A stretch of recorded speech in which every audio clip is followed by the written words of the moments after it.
আজকে যে বিষয়টা নিয়ে আলোচনা হবে সেটা হলো মৌলিক পদার্থের ভাগগুলি।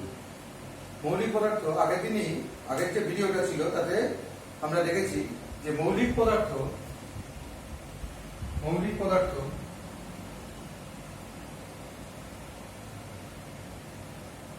পদার্থকে আমরা ভাগ করেছি কি কি ভাগে।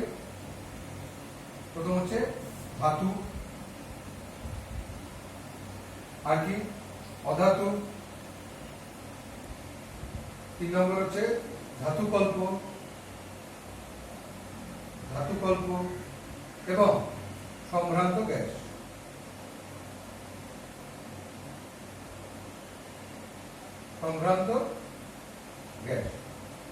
এই 4টে ভাগে মৌলিক পদার্থকে ভাগ করা যায়। এর মধ্যে আমরা আজকে যে আলোচনাটা করব ধাতু এবং অধাতু এই বিষয়টা নিয়ে। ধাতু কাকে বলে? ধাতু হচ্ছে যে আমরা অনেক জিনিস দেখেছি, যেমন আমাদের হাত থেকে যদি একটা টাকার কয়েন যদি মাটিতে পড়ে যায় তাহলে আমরা একটা শব্দ পাই। আবার কাঠের টেবিলের উপর যদি আমরা পেন দিয়ে আঘাত করি তাহলেও একটা শব্দ পাই, কিন্তু সেই দুটো শব্দকে একরকম লাগে না। ধাতুকে আঘাত করলে যে একটা নির্দিষ্ট শব্দ তৈরি হয় তাকে বলে কি? ধাতব শব্দ। ঠিক আছে? তাহলে ধাতুর বৈশিষ্ট্যগুলো আমরা এখানে আগে লিখে ফেলি। 1 নম্বর হচ্ছে, তাহলে এখানে আমরা লিখব ধাতুর বৈশিষ্ট্য।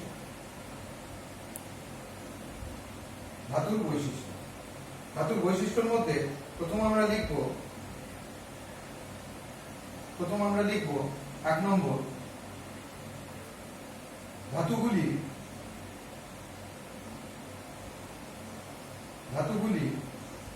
সাধারণত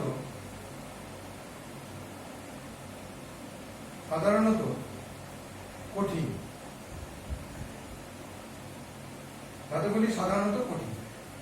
যদিও আমরা এই পয়েন্টগুলো লিখছি তবু এই পয়েন্টগুলো কিছু ব্যতিক্রম আছে।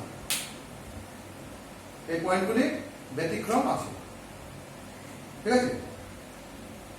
যেমন আমরা যদি একটা লোহার টুকরো ধরি, তাহলে লোহার টুকরো বা তামার টুকরো বা অ্যালুমিনিয়ামের টুকরো এগুলো শক্ত অর্থাৎ কঠিন। এদের নির্দিষ্ট আকার আকৃতি আছে, নির্দিষ্ট আয়তন আছে। কিন্তু বিভিন্ন ধাতু আছে যারা কঠিন নয়। অর্থাৎ ধাতুগুলি সাধারণত কঠিন। তাহলে ধর্মটা হচ্ছে কি? ধাতুর একটা ধর্ম হচ্ছে কাঠিন্য। যেমন আমরা একটা ব্যতিক্রম লিখছি, ব্যতিক্রমটা হচ্ছে যেমন সোডিয়াম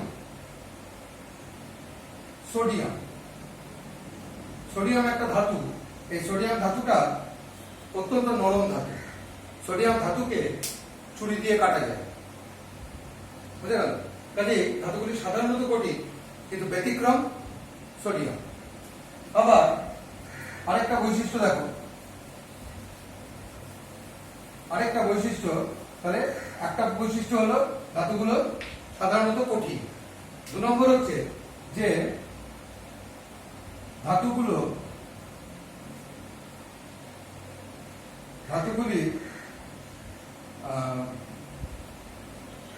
ধাতুগুলিকে আঘাত করলে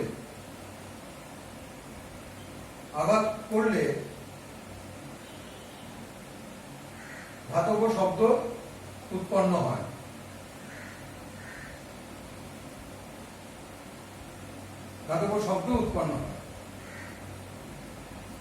একটা ধাতুর তৈরি থালা, এই থালাটাকে যদি আমরা একটা দণ্ড দিয়ে আঘাত করি তাহলে একটা বিশেষ শব্দ পাবো, যে আওয়াজটা শুনলেই আমরা বুঝতে পারি যে শব্দটা ধাতু থেকে আসছে।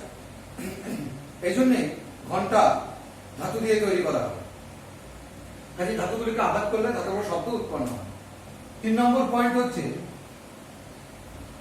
ধাতুগুলি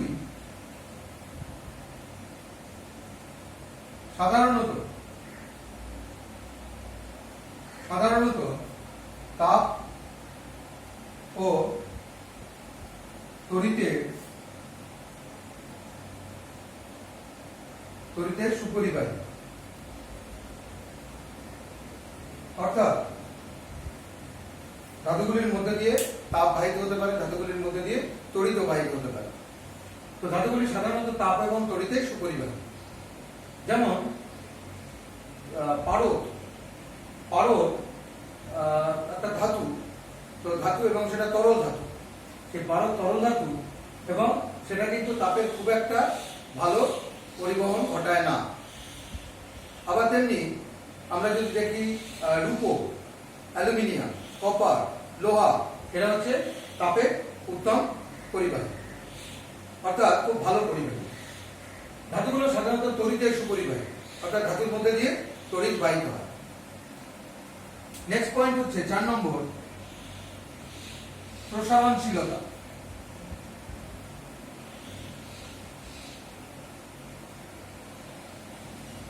প্রসারণশীলতা অর্থাৎ ধাতুগুলিকে আঘাত করে পাতলা পাতে পরিণত করা যায়। ধাতুগুলিকে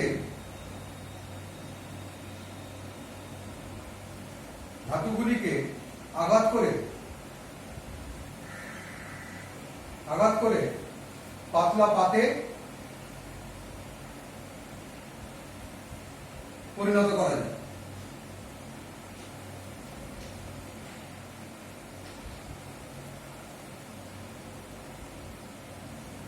এখানেও একটা ব্যতিক্রম আছে, যেমন জিঙ্ক বা দস্তা। যেমন আমরা বলছি দস্তা, এটা ধাতু হলেও এটাকে আঘাত করে পাতলা পাতে পরিণত করা যায় না। এটা আঘাত করলে এটা ভেঙে যায়, টুকরো টুকরো হয়ে ভেঙে যায়।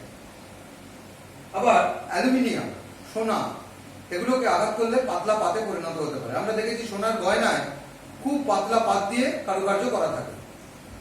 খাবার মোড়ার সময় আমরা যে অ্যালুমিনিয়াম ফয়েল ব্যবহার করি, সেটা কিন্তু অ্যালুমিনিয়ামের একটা পাতলা পাত। 5 নম্বর হচ্ছে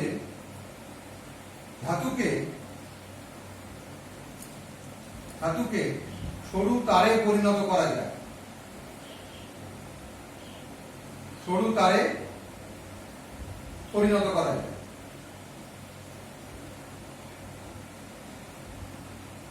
যায়। যেমন সবচেয়ে বেশি যে ধাতুর ধর্মটা আছে সেটা হচ্ছে সোনা। খুব অল্প পরিমাণ সোনা, 1 গ্রাম সোনা, এই 1 গ্রাম সোনার থেকে সরু লম্বা বেশ কয়েক মিটার লম্বা তার তৈরি করা যেতে পারে। তাহলে এই যে ধর্মগুলো বলা হচ্ছে, যে প্রথম বললাম ধাতু হচ্ছে সাধারণত কঠিন, ব্যতিক্রম কি বলেছি? সোডিয়াম। সোডিয়াম নরম ধাতু, তাকে ছুরি দিয়ে কাটা যায়। আবার ধাতুগুলো কঠিন, সেখানে পারদও একটা ব্যতিক্রম। পারদ যদিও ধাতু, কিন্তু পারদ হচ্ছে তরল ধাতু। আবার আরো দুটো ধাতুর কথা বলি। একটা ধাতুর নাম হচ্ছে, একটা ধাতু হচ্ছে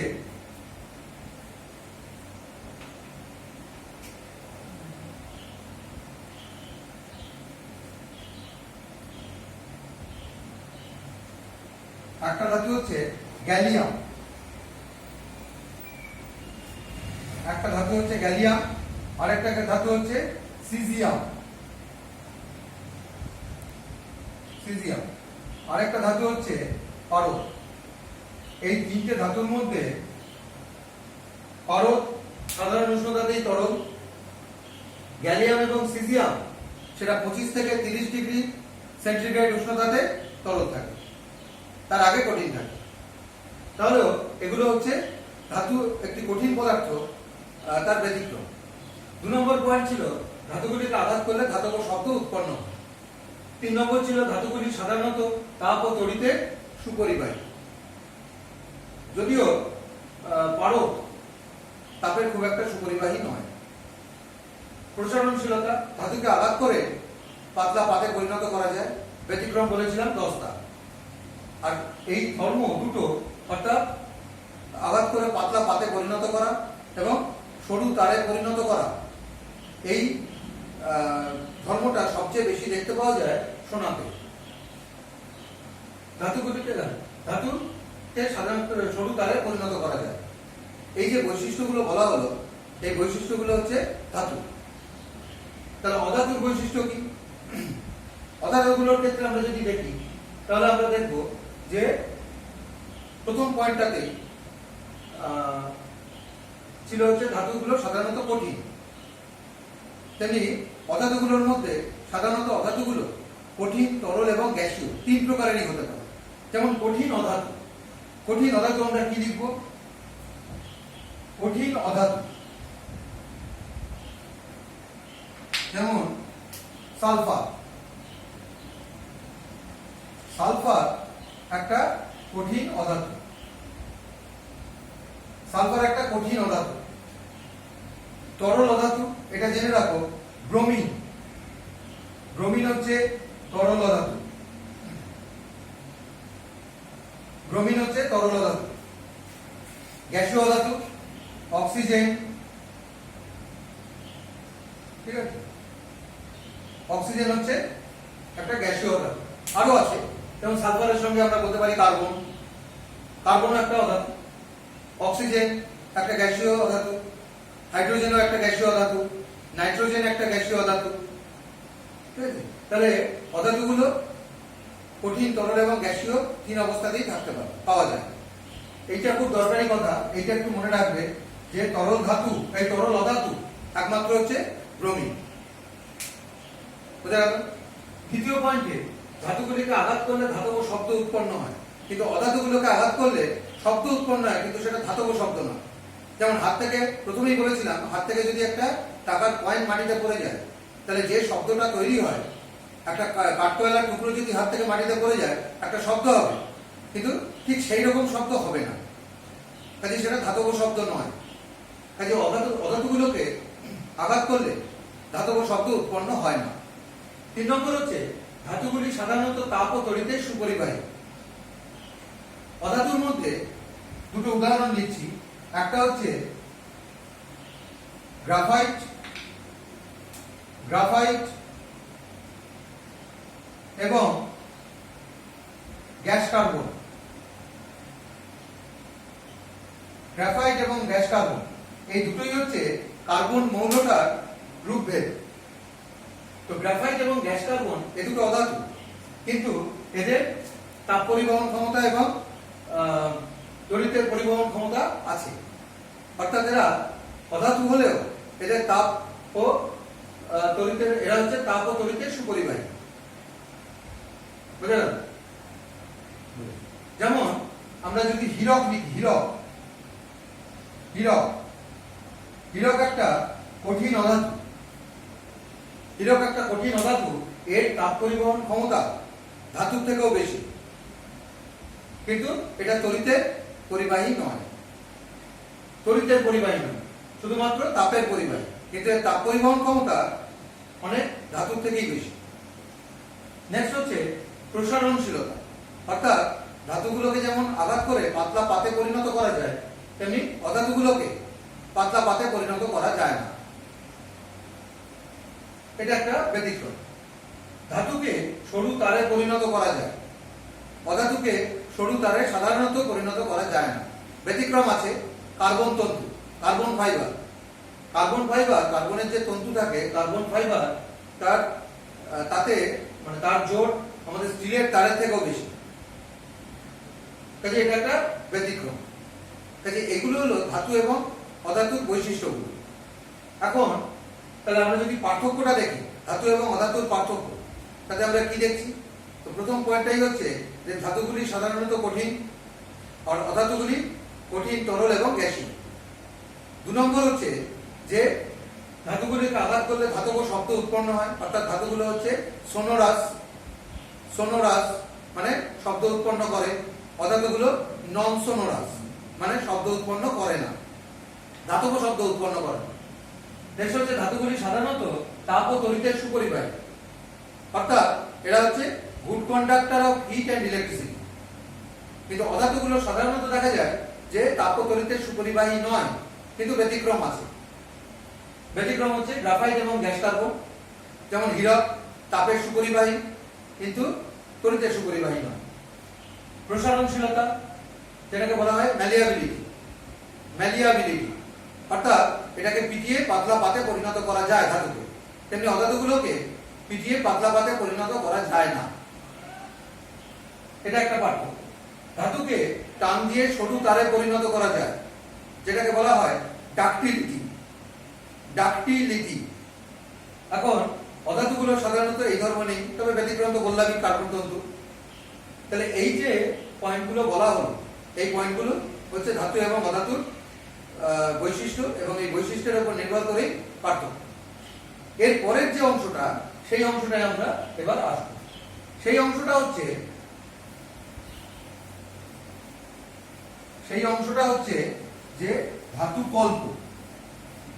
ধাতু কল্প বিষয়টা কি? ধাতু কল্প বা মেটালয়।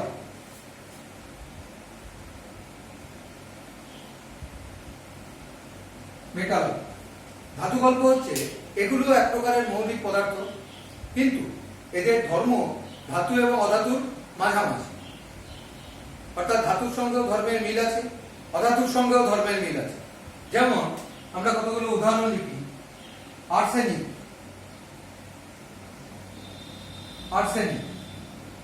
2 নম্বর হচ্ছে অ্যান্টিমনি। এগুলো হচ্ছে, আমি চিহ্নটা লিখেই দিচ্ছি, পরে লাগবে।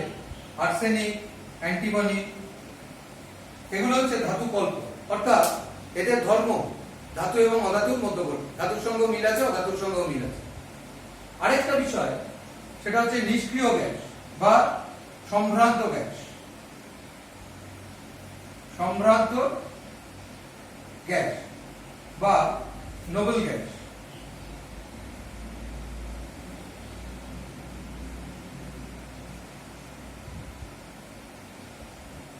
সম্ভ্রান্ত গ্যাস বা নোবেল গ্যাস, এটা কি জিনিস? কতগুলো গ্যাসীয় মৌল আমাদের বাতাসে আছে, যেমন হিলিয়াম,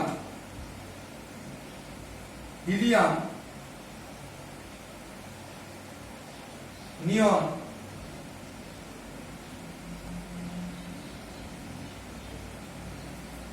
আর্গন,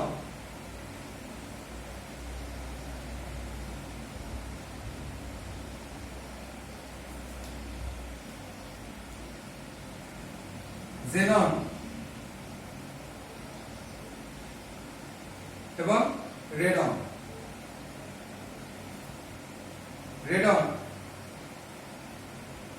ক্রিপ্টন।